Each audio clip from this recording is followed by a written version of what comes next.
உங்களுக்கு தனிப்பட்ட போட்டியாளராக வந்து விளையாடுவதற்கு கிடைத்திருக்கிற இறுதி வாய்ப்பு. ஏன்னா அடுத்த சுற்று அணி விளையாட்டாயிரும். நீங்கள் இதை எப்படி பயன்படுத்திக் கொள்கிறீர்கள் என்று பார்ப்போம். உங்களுக்கான முதல் சொல்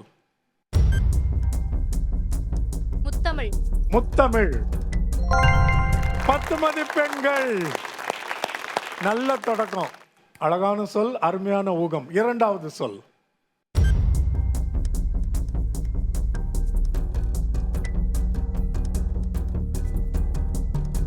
வகுப்பறை.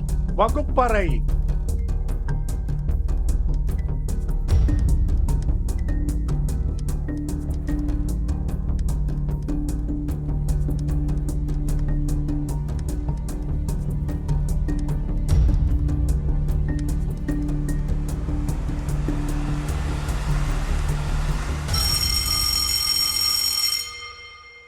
முதல் எழுத்து வச்சுட்டு கூட பல சொற்கள் சொல்ல முடியும். குறுக்க ஒரு எழுத்து வந்துட்டா நம்மளை குழப்பி விட்டுரும்ல, எங்க போய் இணைக்கிறதுனே தெரியாது. அது என்ன சொல்லுன்னு பார்ப்போம். தெரிந்த சொல்லா? சரி, அடுத்த சொல்லுக்கு போவோம். துறைமுகம். துறைமுகம். என்ன சொல், அருமையான சொல்.